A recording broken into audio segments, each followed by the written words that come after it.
Hello guys and welcome back to best car picks. നമ്മൾ വീണ്ടും സെയിൽസായിട്ട് തിരിച്ചെത്തിയിട്ടുണ്ട്. ഇപ്രാവശ്യം സബ് 4 മീറ്റർ SUVസിൻ്റെ സെയിൽസാണ് നമ്മൾ നോക്കുന്നത്. പക്ഷേ ഏതായാലും ഇയർ ഓൺ ഇയർ ബേസിസിലല്ല, മന്ത് ഓൺ മന്ത് ബേസിലാണ് കമ്പയർ ചെയ്യുന്നത്. അതുകൊണ്ട് നിങ്ങൾക്ക് ബാക്കി സെയിൽസ് പോലെ ഒരുപാട് റിപ്പറ്റീഷൻ തോന്നില്ല എന്ന് ഞാൻ പ്രതീക്ഷിക്കുന്നു.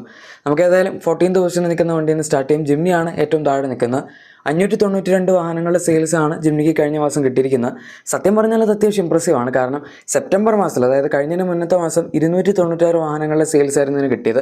അതിൻ്റെ നേരെ ഡബിളാണ് കഴിഞ്ഞ മാസം കിട്ടിയിരിക്കുന്നത്. അതുകൊണ്ട് തന്നെ വ്യത്യാസം 296 ആൻഡ് ഗ്രോത്ത് പെർസെൻറ്റേജ് കറക്റ്റ് 100% ആണ്.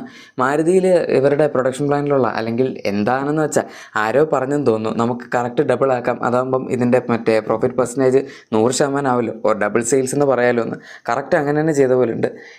ഇനി അടുത്തായിട്ട് 13th പൊസിഷനിൽ നിൽക്കുന്ന വാഹനം നമ്മുടെ കിയയുടെ സെറോസ് ആണ്. ഈ വാഹനത്തിന് കഴിഞ്ഞ മാസം 785 വാഹനങ്ങളുടെ സെയിലാണ് കിട്ടിയത്.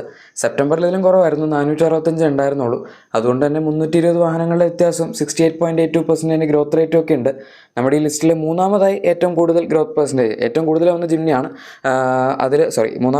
മൂന്നാമതായി ഏറ്റവും കൂടുതൽ വന്നിരിക്കുന്നത് സെറോസ് ആണ്. സെറോസ് പിന്നെ ഇറങ്ങിയ കാലത്ത് ഒരു 3000, 4000, 5000 ആ റേഞ്ചിലൊക്കെ സെയിൽ ഉണ്ടായിരുന്നു.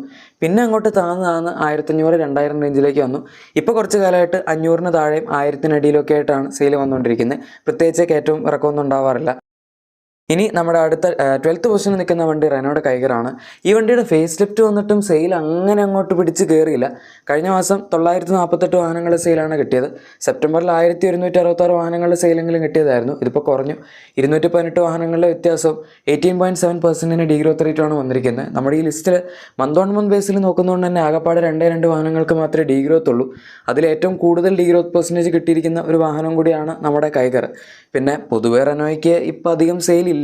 അവരുടെ ഡ്രൈവറും കൈഗറുമാണ് ഫേസ് ലിഫ്റ്റ് വന്ന് അത്യാവശ്യം വെക്കുന്നത്. ഇനിയിപ്പം റെനോ ആയാലും നിസാൻ ആയാലും 2 കമ്പനികളുടെയും അടുത്ത വർഷം വരാൻ പോകുന്ന 2 പുതിയ SUVs ഉണ്ട്. അത് വന്നതിന് ശേഷം തിരിച്ച് സെയിൽസ് പിടിച്ച് കയറുമെന്ന് പറയാൻ പറ്റുള്ളൂ. എനിവേ നമ്മുടെ 11th പൊസിഷനിൽ നിൽക്കുന്ന മാഗ്നൈറ്റ് ആണ്. മാഗ്നൈറ്റ് കൈഗറിൻ്റെ അത്ര മോശം അവസ്ഥയിലല്ല. കഴിഞ്ഞ മാസം 2615 വാഹനങ്ങളുടെ സെയിൽ കിട്ടിയായിരുന്നു. സെപ്റ്റംബർ മാസത്തിൽ 1652 വണ്ടികൾ സെയിൽ ഉണ്ടായിരുന്നുള്ളൂ. അതുകൊണ്ട് തന്നെ 963 വാഹനങ്ങളുടെ വ്യത്യാസവും 58.29% ഗ്രോത്ത് റേറ്റും ഉണ്ട്. നമ്മുടെ ലിസ്റ്റിൽ 4ാമതായി ഏറ്റവും കൂടുതൽ ഗ്രോത്ത് പെർസെൻറ്റേജ് ഉള്ള വണ്ടി മാഗ്നൈറ്റ് ആണ്. ആൻഡ് അത്യാവശ്യം നല്ല സെയിലാണെന്ന് പറയാം. ഇടയ്ക്ക് വെച്ച് 1000-ൻ്റെ ഒരു 1000സിലോട്ട് താഴത്തേക്ക് പോയായിരുന്നു. അങ്ങനെ പോകേണ്ട കാര്യമില്ലായിരുന്നു. 2000-നടുത്തൊക്കെ വണ്ടി ഡിസേർവ് ചെയ്യുന്നുണ്ട്. ഇനി അടുത്ത നമ്മുടെ 10th പൊസിഷനിൽ നിൽക്കുന്ന വാഹനം ടൊയോട്ടയുടെ അർബൻ ക്രൂസർ ടൈസറാണ്. ഈ വണ്ടിക്ക് സെപ്റ്റംബറിൽ ഡിമാൻഡ് കുറച്ച് കുറവായിരുന്നെന്ന് തോന്നുന്നു. ഓർ കുറച്ച് കാലമായിട്ട് 2000-3000-നടുത്ത് വിറ്റുകൊണ്ടിരുന്ന വണ്ടി അവർ പെട്ടെന്ന് കഴിഞ്ഞ മാസം 4561 കയറ്റി അതിൻ്റെ പ്രൊഡക്ഷൻ. ഇത് പിന്നെ സുസുക്കിയാണ് ഉണ്ടാക്കി കൊടുക്കുന്നത്, നേരെ ടൊയോട്ടയ്ക്ക് കൊടുക്കുന്നു. സുസുക്കിയുടെ പ്ലാന്റിൽ ഉണ്ടാക്കുന്ന നമ്പേഴ്സാണ് നമുക്ക് കിട്ടുന്നത്. ഏതായാലും കഴിഞ്ഞ മാസം ഇത്രയും സെയിൽ ഉണ്ടായിരുന്നു. സെപ്റ്റംബർ മാസത്തിൽ 2297 വാഹനങ്ങൾ സെയിൽ ഉണ്ടായിരുന്നുള്ളൂ. അതുകൊണ്ട് തന്നെ 2264 വാഹനങ്ങളുടെ വ്യത്യാസവും 98.56% ഗ്രോത്ത് റേറ്റും വന്നിട്ടുണ്ട്. ഈ ലിസ്റ്റിൽ 2ാമതായി നമ്മുടെ ജിംനി കഴിഞ്ഞാൽ ഏറ്റവും കൂടുതൽ ഗ്രോത്ത് പെർസെൻറ്റേജ് ഉള്ള വണ്ടി ഇതാണ്. ഇനി അടുത്തതായി 9th പൊസിഷനിൽ നിൽക്കുന്ന വാഹനം നമ്മുടെ സ്കോഡയുടെ കൈലാക്കാണ്. ഈ വണ്ടിക്ക് ഇപ്പോൾ അത്യാവശ്യം നല്ല ഡിസേർവിംഗ് ആയിട്ടുള്ള സെയിൽ കിട്ടുന്നുണ്ട്. കഴിഞ്ഞ മാസം 5078 വാഹനങ്ങളുടെ സെയിലാണ് ഇതിന് കിട്ടിയത്. സെപ്റ്റംബറിൽ മോശമല്ലാത്ത 4398 വാഹനങ്ങളുടെ സെയിൽ കിട്ടിയായിരുന്നു. 680 വാഹനങ്ങളുടെ വ്യത്യാസവും 15.46% ഗ്രോത്ത് റേറ്റുമാണ് വന്നിരിക്കുന്നത്. പറഞ്ഞു വരുമ്പോൾ അങ്ങനെ ഭയങ്കര വലിയ ഗ്രോത്തോ കാര്യങ്ങളോ ഒന്നുമില്ല. പക്ഷെ എന്നാലും കൺസിസ്റ്റൻ്റ് ആയിട്ട് ഒരു 4000 to 5000-നിടയിൽ സെയിൽ കിട്ടുന്നുണ്ട് എന്ന് പറയുന്നത് വളരെ നല്ല കാര്യമാണ്. സ്കോഡയുടെ ഇതുവരെ ഇവർ ഇറക്കിയിട്ടുള്ളതിൽ വെച്ച് ഏറ്റവും ബെസ്റ്റ് സെല്ലിംഗ് വണ്ടി ഇതാണ്. അതുമാത്രമല്ല, ഇതിൻ്റെ കോമ്പറ്റീഷൻ വെച്ച് നോക്കുകയാണെങ്കിലും എനിക്ക് അത്യാവശ്യം ഈ സെഗ്മെൻറ്റിൽ ഏറ്റവും നല്ല വണ്ടിയായിട്ട് തോന്നിയിട്ടുള്ളത് തന്നെയാണ്.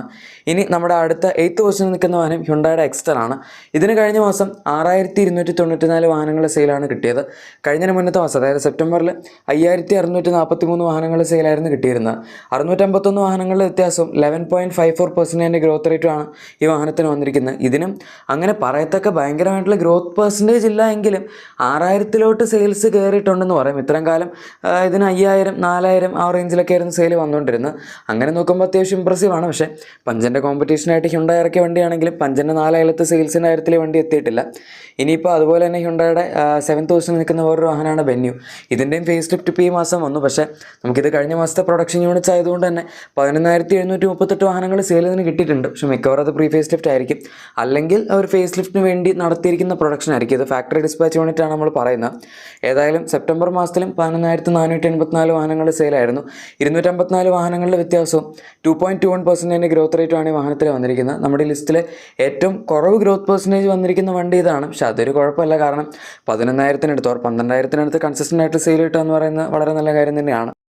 ഇനി നമ്മുടെ അടുത്ത 6th പൊസിഷനിൽ നിൽക്കുന്ന വാഹനം മാരുതി സുസുക്കിയുടെ ബ്രസയാണ്. ഇതിന് കഴിഞ്ഞ മാസം 12,072 വാഹനങ്ങൾ സെയിൽ കിട്ടിയിട്ടുണ്ട്. സെപ്റ്റംബറിൽ 10,173 വാഹനങ്ങൾ സെയിൽ ഉണ്ടായിരുന്നുള്ളൂ. അത് വെച്ച് നോക്കുമ്പോൾ ഇമ്പ്രൂവ് ആയിട്ടുണ്ട്. 1,899 വാഹനങ്ങളുടെ വ്യത്യാസവും അതുപോലെ 18.67% ഗ്രോത്ത് റേറ്റ് ഉണ്ട്. ഭയങ്കരമായിട്ടുള്ള ഗ്രോത്ത് പെർസെൻറ്റേജ് ഇല്ല എങ്കിലും 10,000-ൽ നിന്ന് 12,000-ൻ്റെ ഒരു സ്കെയിലിലോട്ട് ചാടിയിട്ടുണ്ട്. അത് നല്ല കാര്യമാണ്. പക്ഷേ പ്രശ്നം എന്താണെന്ന് വെച്ചാൽ ഈ വാഹനത്തിൻ്റെ ഒരു ഫേസ് ലിഫ്റ്റ് വരുന്നുണ്ട്. ഫേസ് ലിഫ്റ്റ് മീൻസ് ടെസ്റ്റിംഗ് തുടങ്ങിയിട്ടുണ്ട്. അണ്ടർ ബോഡി സേഞ്ച് ടാങ്ക് ഒക്കെ വെച്ചിട്ടുള്ളത്. അതുകൊണ്ട് ബ്രസ എടുക്കാൻ നിങ്ങൾ പ്ലാൻ ചെയ്യുന്നുണ്ടെങ്കിൽ വേണമെങ്കിൽ വെയിറ്റ് ചെയ്ത് കഴിഞ്ഞാൽ കുറച്ചും കൂടെ അപ്ഡേറ്റഡ് ആയിട്ടുള്ളൊരു വണ്ടി കിട്ടും. അത്രേ ഉള്ളൂ. ഇനി അടുത്തത് നമ്മുടെ 5th പൊസിഷനിൽ നിൽക്കുന്ന മഹീന്ദ്രയുടെ XUV3X ആണ്. ഈ വണ്ടിയുടെയും സെയിൽ കഴിഞ്ഞ മാസം അത്യാവശ്യം നന്നായിട്ട് കയറിയായിരുന്നു. 12,237 വാഹനങ്ങൾ സെയിലാണ് കഴിഞ്ഞ മാസം കിട്ടിയത്. സെപ്റ്റംബറിൽ 9,032 വാഹനങ്ങൾ സെയിൽ ഉണ്ടായിരുന്നുള്ളൂ. പൊതുവേ ഇതിന് വരാറുള്ളതും 9,000, 10,000 ആ റേഞ്ചിലൊക്കെയാണ്. കഴിഞ്ഞ മാസമാണ് ഏറ്റവും കൂടുതൽ ഇതിന് സെയിൽ വന്നിരിക്കുന്നത്. 3,205 വാഹനങ്ങളുടെ വ്യത്യാസവും 35.48% ഗ്രോത്ത് റേറ്റും വന്നിട്ടുണ്ട്. അത്യാവശ്യം നല്ല ഗ്രോത്ത് പെർസെൻറ്റേജ് ഉണ്ട്. മാത്രമല്ല സെയിലിൻ്റെ കാര്യം എടുക്കുകയാണെങ്കിലും വളരെ ഇമ്പ്രസീവാണ് എന്ന് തന്നെ നമുക്ക് പറയാം. മഹീന്ദ്രയ്ക്ക് പിന്നെ കൂടുതലും സെയിൽ കിട്ടുന്നത് വലിയ വണ്ടികൾക്കാണ്. നമ്മുടെ സ്കോർപ്പിയോ, XUV 700 അങ്ങനത്തെ വണ്ടികളൊക്കെ. ഏതായാലും ഇനി 4th പൊസിഷനിൽ നിൽക്കുന്ന കിയയുടെ സോണറ്റ് ആണ്. വെന്യൂവിലും കൂടുതൽ കഴിഞ്ഞ മാസം സോണറ്റിന് സെയിൽ കിട്ടിയിട്ടുണ്ട്. പിന്നെ സിറോസിനെ വെച്ചത് കമ്പയർ ചെയ്യേണ്ട ആവശ്യമില്ല. രണ്ടും സെയിം സെഗ്മെൻ്റ് ആണെങ്കിലും സിറോസിൻ്റെ ഓൾമോസ്റ്റ് 10 ടൈംസ് കൂടുതൽ സെയിൽ, ആക്ച്വലി അതിലും കൂടുതൽ സെയിൽ സോണറ്റിന് കിട്ടുന്നുണ്ട്. 12,745 വാഹനങ്ങൾ സെയിലാണ് ഇതിന് കഴിഞ്ഞ മാസം കിട്ടിയത്. 9,020 വാഹനങ്ങൾ സെയിലായിരുന്നു സെപ്റ്റംബറിൽ കിട്ടിയത്. അത് വെച്ച് കമ്പയർ ചെയ്യുമ്പോൾ 3,725 വാഹനങ്ങളുടെ വ്യത്യാസം 41.3% ഗ്രോത്ത് റേറ്റും ഒക്കെ ഉണ്ട്. അഗെയിൻ അത്യാവശ്യം നല്ല ഇമ്പ്രസീവ് ആയിട്ടുള്ള ഗ്രോത്ത് പെർസെൻറ്റേജ് ആണ്. സെയിൽസ് ആണെങ്കിലും പറയത്തക്ക രീതിയിൽ കൂടിയിട്ടില്ല എങ്കിലും നല്ല സെയിലാണ് എന്ന് നമുക്ക് പറയാം. ഇനി നമ്മൾ ടോപ്പ് 3യിലേക്ക് കയറി. ഇവിടെ 3rd പൊസിഷനിൽ നിൽക്കുന്ന വാഹനം നമ്മുടെ ടാറ്റയുടെ പഞ്ചാണ്. പഞ്ചിന് കഴിഞ്ഞ മാസം 16,810 വാഹനങ്ങൾ സെയിൽ കിട്ടിയിട്ടുണ്ട്. ഇതുവരെ വന്നിരിക്കുന്നതിൽ വെച്ച് ഈ വർഷത്തിൽ അത്യാവശ്യം നല്ലൊരു ബെസ്റ്റ് സെയിലാണ്. കാരണം ടാറ്റ 2024 പഞ്ച് ഏറ്റവും കൂടുതൽ വിറ്റു എങ്കിൽ പോലും ബെസ്റ്റ് സെല്ലിംഗ് വണ്ടിയായിരുന്നു 2024 പഞ്ച്. പക്ഷേ 25 സ്റ്റാർട്ട് ചെയ്തപ്പോൾ തൊട്ട് കുറച്ച് സെയിൽ ഡൗൺ ആയിരുന്നു. കഴിഞ്ഞ മാസം അത്രയും കയറി. സെപ്റ്റംബറിൽ അത്യാവശ്യം കയറിയായിരുന്നു. 17,891 വന്നു. പക്ഷെ എന്നാലും ഈ 17,000-ൻ്റെ ആ ഒരു ടെറിട്ടറിയുടെ അടുത്തോട്ട് വന്നിട്ടില്ലായിരുന്നു. കഴിഞ്ഞ മാസം ഏതായാലും നമ്മൾ കമ്പയർ ചെയ്യുമ്പോൾ 919 വാഹനങ്ങളുടെ വ്യത്യാസവും 5.78% ഗ്രോത്ത് റേറ്റ് ഒക്കെ ഉണ്ട്. ഗ്രോത്ത് റേറ്റ് കുറവാണെങ്കിലും സെയിൽ കൂടി, അത് നല്ല കാര്യമാണ്. ഇനി 2nd പൊസിഷനിൽ നിൽക്കുന്ന അടുത്ത വാഹനം നമ്മുടെ മാരുതി സുസുക്കിയുടെ ഫ്രോങ്സ് ആണ്. ഇതിന് കഴിഞ്ഞ മാസം 17,003 വാഹനങ്ങളുടെ സെയിലാണ് കിട്ടിയിരിക്കുന്നത്. അഗെയിൻ വളരെ ഇമ്പ്രസീവ് ആയിട്ടുള്ള സെയിൽ തന്നെയാണ്. നമ്മളിപ്പോൾ ഈ ലിസ്റ്റിൽ നോക്കുകയാണെങ്കിൽ ഫ്രോങ്സിന് പൊതുവെ എപ്പോഴും 15,000, 16,000 ഓർ ചില സമയങ്ങളിൽ 12,000 വരെയൊക്കെയാണ് സെയിൽ വരാറുള്ളത്. പക്ഷേ കഴിഞ്ഞ മാസം 17,000-ലോട്ട് കയറി. സെപ്റ്റംബറിൽ 13,767 വാഹനങ്ങൾ സെയിലായിരുന്നു ഇതിന് കിട്ടിയത്. അതായത് 3,236 വാഹനങ്ങളുടെ വ്യത്യാസവും 23.51% ഗ്രോത്ത് റേറ്റുമാണ് വന്നിരിക്കുന്നത്. ഡീസൻ്റ് ആയിട്ടുള്ളൊരു ഗ്രോത്ത് റേറ്റും അതുപോലെ അത്യാവശ്യം നല്ല ഗംഭീരമായിട്ടുള്ള സെയിലും ഈ വാഹനത്തിന് കിട്ടിയിട്ടുണ്ട് എന്ന് പറയാം. ഇനി നമ്മുടെ നമ്പർ 1 പൊസിഷനിൽ നിൽക്കുന്ന വാഹനം നിങ്ങൾക്കറിയായിരിക്കും ബാക്കി സെയിൽസിൻ്റെ വീഡിയോ കണ്ടിട്ടുണ്ടെങ്കിൽ. കാരണം കഴിഞ്ഞ മാസത്തെ തന്നെ ബെസ്റ്റ് സെല്ലിംഗ് വണ്ടി നെക്സോൺ ആയിരുന്നു. അപ്പോൾ പിന്നെ സബ് 4 മീറ്റർ വണ്ടികളുടെ കേസിൽ മാത്രമായിട്ട് എടുത്തു പറയേണ്ട കാര്യമില്ലല്ലോ. 22,083 വാഹനങ്ങളുടെ സെയിലാണ് നെക്സോണിന് കഴിഞ്ഞ മാസം കിട്ടിയത്. സെപ്റ്റംബറിൽ ഒട്ടും മോശമല്ലായിരുന്നു. 22,573 വാഹനങ്ങളുടെ സെയിൽ കിട്ടിയതാണ്. 490 വാഹനങ്ങളുടെ വ്യത്യാസവും 2.17% ഡീഗ്രോത്ത് റേറ്റും ഒക്കെ ഉണ്ട്. പറഞ്ഞു വരുമ്പം ഈ സെഗ്മെൻറ്റിൽ ഏറ്റവും കുറവ് ഡീഗ്രോത്ത് പെർസെൻറ്റേജ് കിട്ടിയിരിക്കുന്ന വണ്ടി നെക്സോൺ ആണ്. പക്ഷേ ആകപ്പാട് 2 വണ്ടികൾക്ക് ഡീഗ്രോത്ത് ഉള്ളൂ. ഞാൻ നേരത്തെ പറഞ്ഞ പോലെ അതിൽ നെക്സോൺ ഡീഗ്രോത്ത് ഉണ്ട്. പക്ഷേ സ്റ്റിൽ 22,000-നടുത്ത് സെയിൽസ് ഹോൾഡ് ചെയ്യുക എന്ന് പറഞ്ഞാൽ വളരെ നല്ല കാര്യം തന്നെയാണ്. അതും 2 കണ്ടിന്യൂസ് മാസം ഈ ഒരു രീതിയിൽ സെയിൽ ഹോൾഡ് ചെയ്യുന്നത്. ഗൈസ്, അപ്പോൾ ഇതാണ് കഴിഞ്ഞ മാസം ഏറ്റവും കൂടുതൽ വിറ്റ് സബ് 4 മീറ്റർ SUVസിൻ്റെ വീഡിയോ. എന്താണ് നിങ്ങൾക്ക് ഇതിനെപ്പറ്റി പറയാനുള്ളത് താഴെ കമൻസിൽ പറയാം. പിന്നെ നിങ്ങളുടെ എക്സിസ്റ്റിംഗ് വാഹനത്തിന് എന്തെങ്കിലും ആക്സറീസോ ക്ലീനിങ് പ്രോഡക്ട്സ് ഒക്കെ വേണമെങ്കിൽ നമ്മുടെ ഡിസ്ക്രിപ്ഷൻ എല്ലാ പ്രോഡക്റ്റ്സ് ആയിട്ട് ചെക്കൗട്ട് ചെയ്തേക്കാം. വീഡിയോ ഇഷ്ടപ്പെട്ടെങ്കിൽ മറക്കാതെ തന്നെ ലൈക്കും സബ്സ്ക്രൈബും ഷെയറും ചെയ്ത് നമ്മൾ സപ്പോർട്ട് ചെയ്യുക. മറ്റൊരു വീഡിയോയിൽ കാണാം. Thank you for watching and good bye.